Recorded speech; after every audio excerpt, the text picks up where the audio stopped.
নমস্কার বন্ধুরা, রসে বসে বাঙালি উইথ ফুড ব্লগে আপনাদের জানাই স্বাগতম।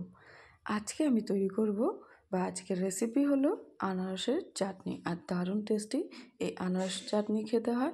চলুন দেখে নিই। এখানে একটা কড়াই গরম করে নিয়ে 1 টেবিল চামচ আমি সাদা তেল দিয়ে দিলাম। তেলটাকে গরম করে ফোড়নে দিচ্ছি একটা শুকনো লঙ্কা ছোটো ছোটো করে ভেঙে নিয়েছি, আর মৌরি আর সর্ষে। ফোড়নটা একটু গরম করে নিয়ে ভেজে নিয়ে এর মধ্যে আমি আনারস কেটে রাখা দিয়ে দেব। আর আনারসটা আমি কুচিয়ে কেটে নিয়েছি। আপনারা চাইলে কিন্তু গ্রেটার দিয়ে গ্রেট করে নিতে পারেন, তবে আমি আনারসটা কুচিয়ে নিয়েছি কারণ আনারসটা একদমই যাতে না গলে যায় তার জন্য এভাবে কিছুটা আমি কুচিয়ে নিয়েছি। আর আনারসটা দেখুন দিয়ে দেওয়ার পর আমি একটু লবণ দিয়ে দেবো। অবশ্যই কিন্তু এর মধ্যে একটু লবণ অ্যাড করতে হবে, নয়তো আনারসের চাটনিটা একটু পানসা টাইপের বা ফিকে টাইপের মনে হবে খেতে।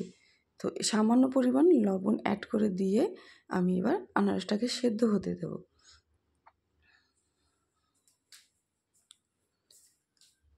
তো এবার আমি একটা ঢাকনা দিয়ে ঢেকে দেবো যাতে আনারসটা তাড়াতাড়ি সেদ্ধ হয়ে যায়। তো কিছুক্ষণ পর দেখুন ঢাকনাটা তুলে নিয়েছি আর আনারসটা কিন্তু সেদ্ধ হয়ে গেছে। আর আমি ফ্লেমটাকে মিডিয়ামে রেখেছি।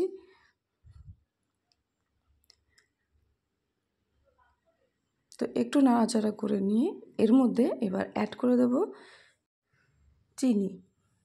তো চিনিটা পরিমাণ মতো বুঝে দিতে হবে।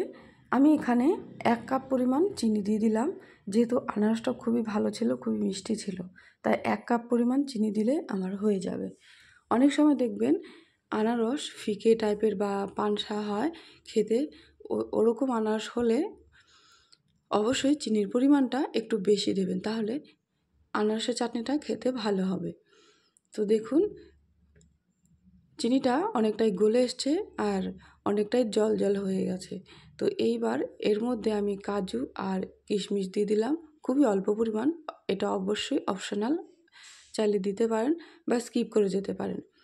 তো এইবার আমি বেশ কিছুক্ষণ সময় ধরে লো ফ্লেমে চাটনিটাকে ফুটিয়ে নেব, তাহলে জলটা শুকিয়ে যাবে আর চাটনিটা খুব ঘন হবে। তো দেখুন অনেকটাই কিন্তু ঘন হয়ে এসছে, শুকিয়েও এসছে,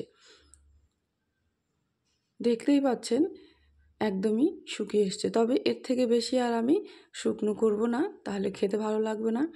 আর সবার শেষে আমি দিয়ে দিচ্ছি 1 টুকরো লেবুর। এই লেবুর রসটা দিলে চাটনিটা খেতে যেন আরও বেশি টেস্ট হয়। তো অবশ্যই এই লেবুটা দেওয়ার চেষ্টা করবেন। তো দেখুন লেবু দিয়ে দেওয়ার পর আমি মিশিয়ে নিচ্ছি আর একটুখানি সময় প্রায় 1 মিনিট মতো ফুটিয়ে নিয়ে এবার গ্যাস অফ করে দেব। তো দেখুন আনারসের চাটনিটা একদম রেডি। আর যেরকম কালার হয়েছে খেতেও কিন্তু ঠিক ততটাই ভালো হবে। তো আজকের রেসিপি যদি ভালো লেগে থাকে অবশ্যই চ্যানেলটিকে সাবস্ক্রাইব করে পাশে থাকবেন। আর আজকের ভিডিওটি যদি ভালো লেগে থাকে লাইক শেয়ার কমেন্ট করবেন। সবাই ভালো থাকবেন, সুস্থ থাকবেন, আবারও দেখা হবে।